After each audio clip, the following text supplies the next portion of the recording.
Welcome to Forum 360. I am Mark Welfley, your host today. Thank you for joining us for our global outlook with a local view. How are you feeling? According to Statistica, you ate a little more than 6.5 pounds of potato chips last year. Potato chips, America's #1 snack, turned a healthy 169 years old recently, celebrating its birthday on August 24th. Ohio has a surprisingly close connection to the potato, more than you might think. For a long time, chips remained a restaurant-only delicacy.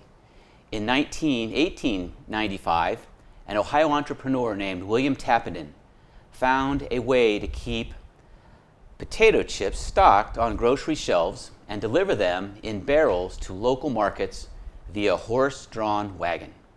In 1932, a salesman by the name of Herman Lay opened a snack food operation in Ohio and sold chips from the back of his car across the southern portion of the United States.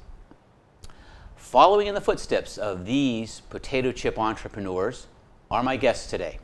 They are brothers, Paul and Anthony LaGuardia, makers of Hartville Potato Chips, which you can find in several area grocery stores. Today we will talk about potato chips and the industry of potato chips, operating a family business, and what to do when you have a big idea and big dreams. So Paul and Anthony, welcome. Yeah, thank you. Thank you for having us. So tell me, what's so big about potato chips? What's so big about potato chips? Well, I think, as we talked, Paul lets me kind of go into these things. I think the great thing about a potato chip is it's kind of that snack that everybody can enjoy. There's something in this easy little crisp that, if you like salty types of things, it's there. If you like crunchy types of things, it's there. They're not very heavy. You can eat a lot of them, and they're easy to get to. There's a lot of them out there and a lot of varieties out there. So there's something for everybody to enjoy in a potato chip.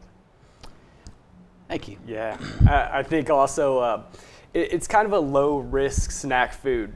Basically, when you're making a potato chip, you're frying all the water out of it. So the potential for a foodborne illness or something like that, it's very low risk. So for Americans, we're on the move all the time. So it's a good snack that you could just pick up, take with you. And I think what it is about the potato chip is the crunch. There's a really specific crunch to it, and a crunch typically means freshness. So I think people, when they bite into that chip, it's just It's what draws them in. Yeah. I'm interested in how you started your business. You're the first generation co-owners here of the business. Mm-hmm. Was it an aha moment? Were you cogitating over it for many years? Tell me the beginnings of Hartville Potato Chips. So we are the first generation owners of Hartville Potato Chips, along with our cousin Ted Robb. Ted, though, owned a potato chip company that he had purchased back in the 60s. In the 70s from another family called OK Potato Chips, and he ran that company for a number of years and sold it in 1990. And you flash forward back about 7 years ago. Paul and I are two of 5 children, and every Sunday we get together at our parents' house. And Paul and I have just always been very entrepreneurial in our thoughts, and we had come up with a number of different business ideas that we were going to try. And one weekend he went away to New York, and I went to Columbus with my wife, and he came back from his trip, and we're sitting at lunch, and I said, all right, on 3, go. And he yelled out French fries, and I said potato chips. And we both started discussing why the pluses and negatives of potato chips versus French fries and a business that we could get into. And the thing that really came up to it was, they both were easily carried around, things that people enjoy, things that you can get different variations of. But the one common thing that we had was we knew somebody in the potato chip business that could help guide us through that business. And it ended up just being something that we also just both love. I mean, Sundays at my parents' house is spaghetti and meatballs, and then we go straight into potato chips and dip, and watching football, watching basketball, watching soccer. At our parents' house at any time, there's probably about 23 people. So you have a couple bags of potato chips, and everybody's off to the races. So it was something that we knew about, that we had a family history in, that we could build off of. Our cousin Ted had signed a no compete clause for 25 years, and that was just coming up at that time. So it all just kind of came together where we could come up with a business idea, and Ted was wanting to get back into it, and it just worked out perfectly. And that aha moment was just kind of that oh gosh, yeah, we do know somebody, and our family had a really great recipe that we could grow off of. OK was a really beloved part of the Northeastern Ohio snack food world. Interesting. So I have to take you into the world of wine for a second. There are grape connoisseurs who can taste the grape and say, well, this is from Italy. Mm-hmm. Oh, this grape is from Northern California. Can you taste a potato and say, well, this is from the Midwest, this is from Idaho? Are you? It was one of those weird things. Do you taste potatoes? Oh, yeah. Yeah. Ted used to do that and tell us that we'd be able to tell the different taste in a potato, and we thought he was nuts. Mm-hmm. And then he started slicing them, and we can tell you a potato that comes from Florida, North Carolina, Ohio. Mm-hmm. All the different dirts have different compositions that give different tastes to the potatoes, and it's something that we can definitely pick up on. Yeah. Yeah, I was telling you earlier that making potato chips is not an easy business. There's actually a lot to it. And one of the difficulties is that every potato is different. Even if we go to the same farm and pick up potatoes one week and we take them back and we fry them and we figure out how long it's going to take, how thick we have to cut it, things like that. If we go to that same farm and pick them up the following week and there's 1 week between them, it's going to cook completely different, and so you have to adjust to it. And it can taste different then. Yep, and it can taste different, right.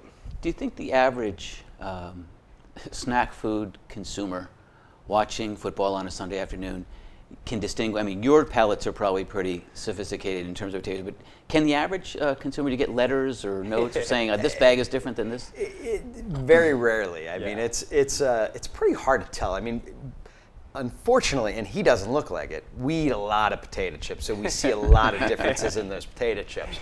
But you do get every once in a while that one person who says, hey, I bought a bag of your potato chips, or I bought 3 bags of your potato chips, and these tasted really different than the last time. And we say, could you let us know the date on it and bring them by to us? And well, we ate them, but.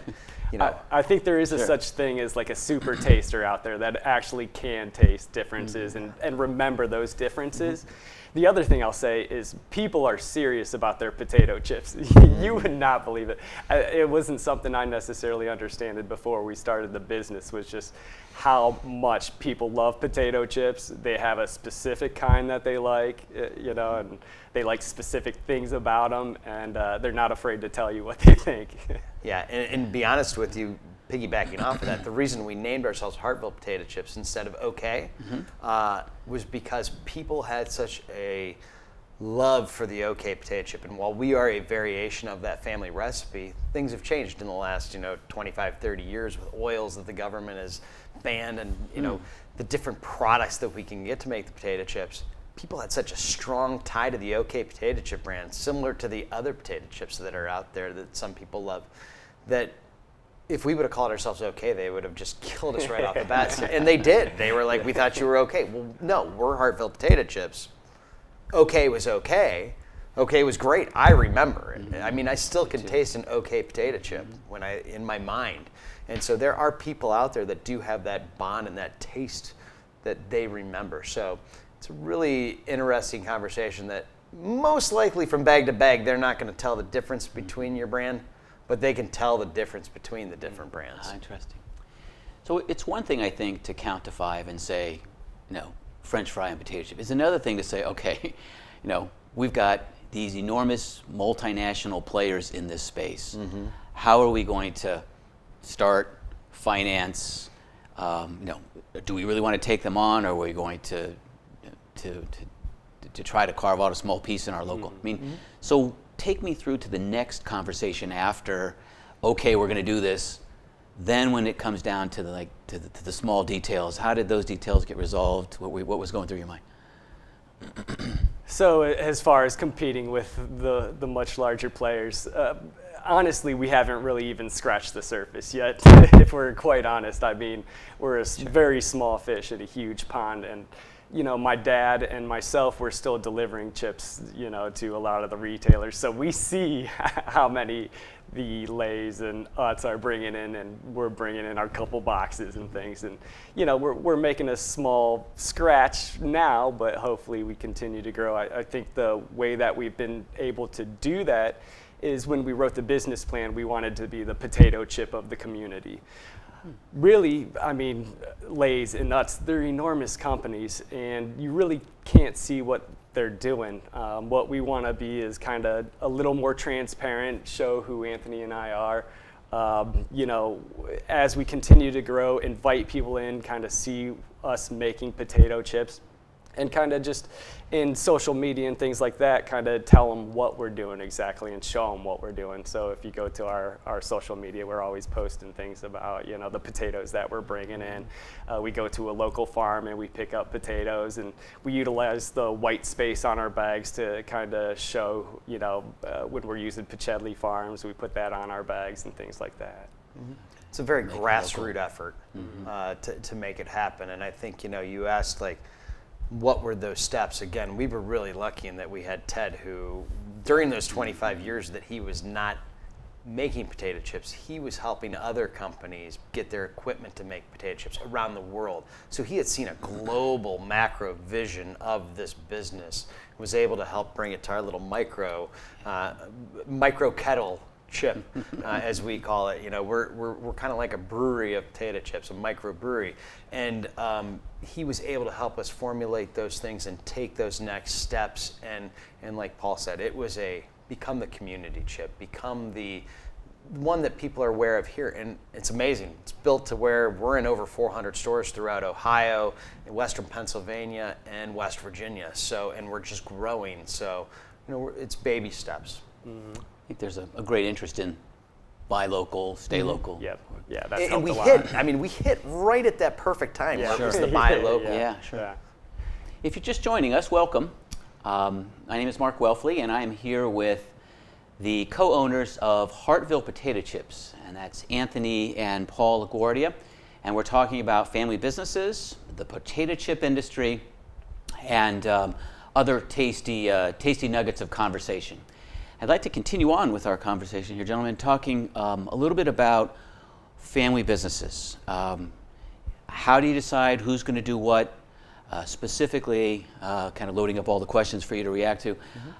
When there's a big decision to be made and both of you are on equally polar opposite ends, how do you make that decision without throwing potato chips at each other? So, how do you make it work?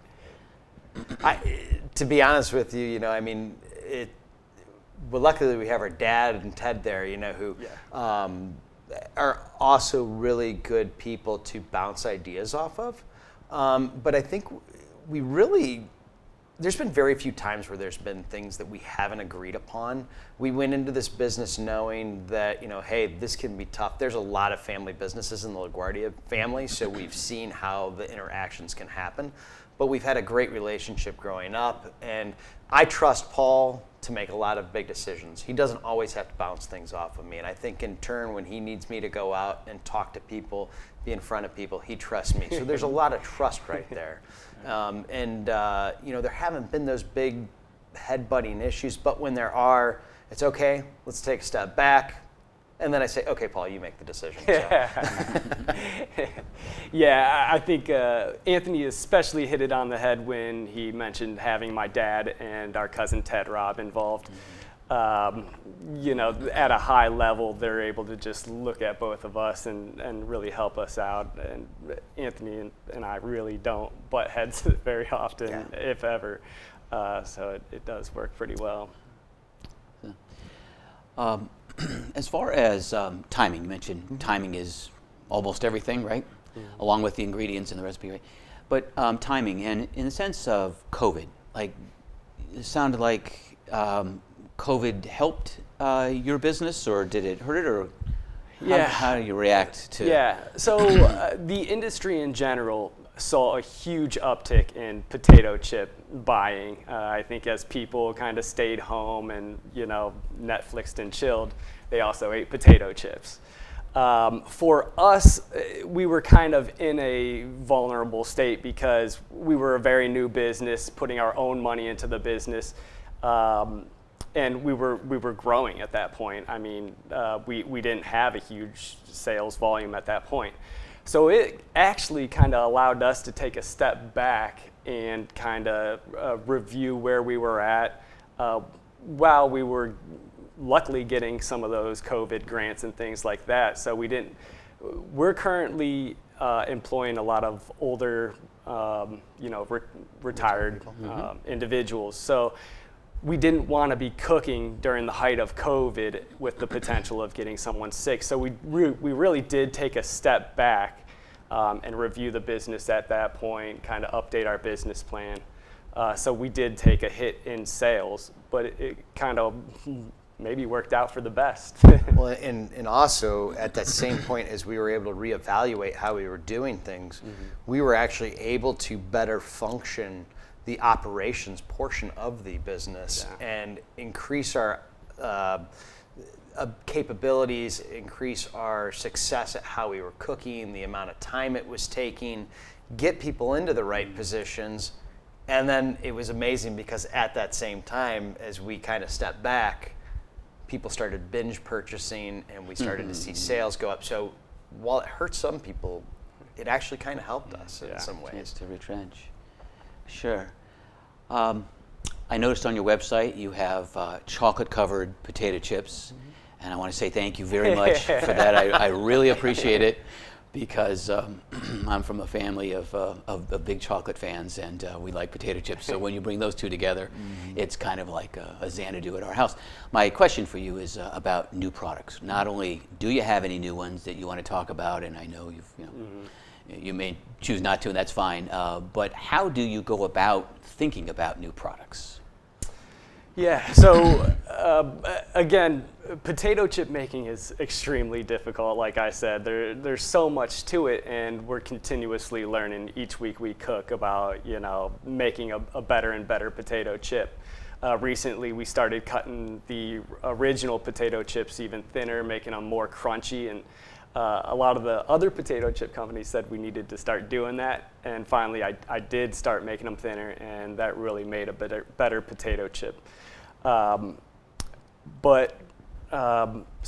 we're always focusing on what we're currently making. We just recently launched the Mom's Q Sweet and Spicy Barbecue, which we're really excited about, and we find people are really liking it. It's got a little more spice to it than I think most other barbecues on the shelves.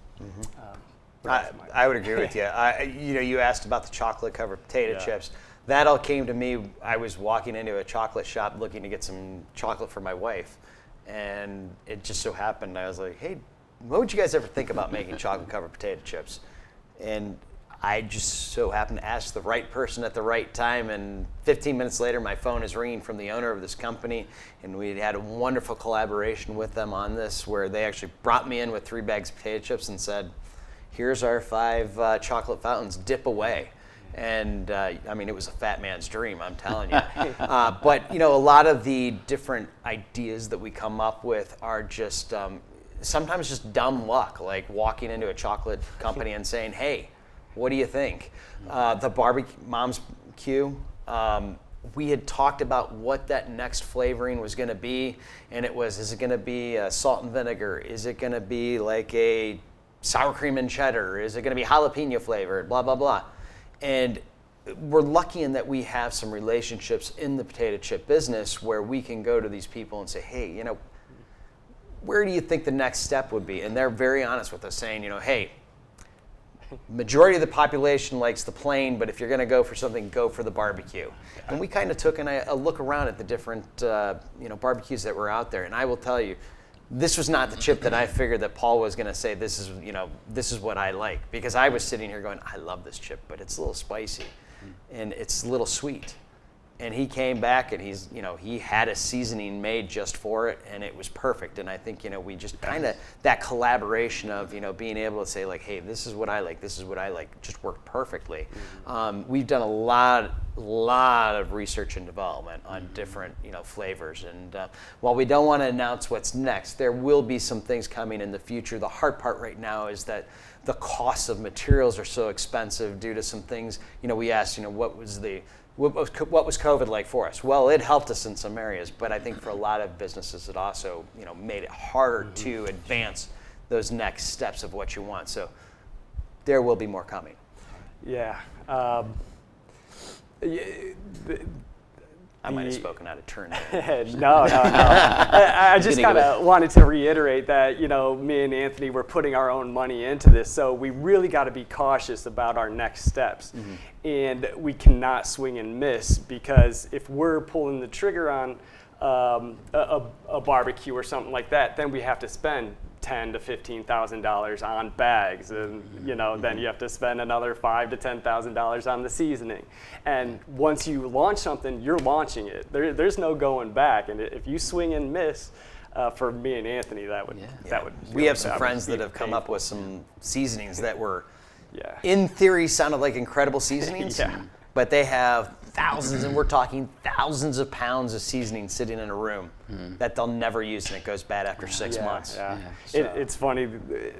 One of the best things that we do is network with other potato chip companies, and these are much larger potato chip companies, and they always tell us, don't be one of these boneheads to come out with some crazy flavor.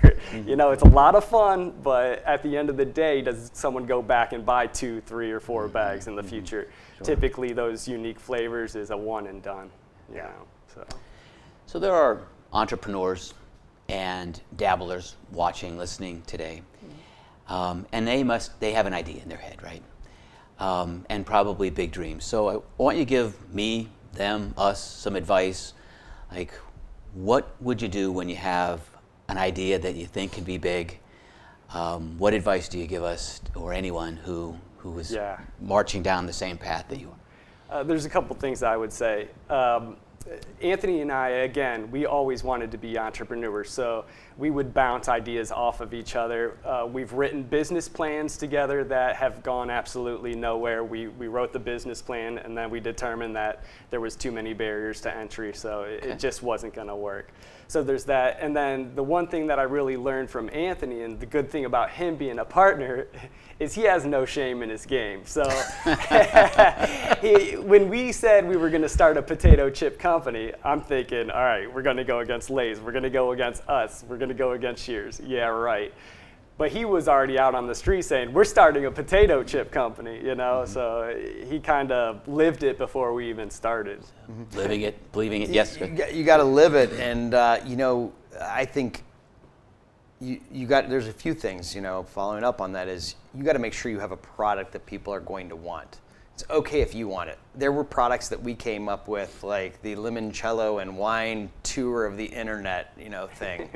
But people can go to the store and buy wine, and they can buy limoncello, and how many people want to get on the internet and spend an hour, looking at something?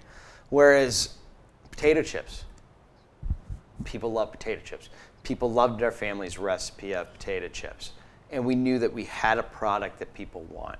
So that was key number one, is you can have a great idea, but as long as it's a great idea that other people are going to then grasp a hold of, that's a very important thing.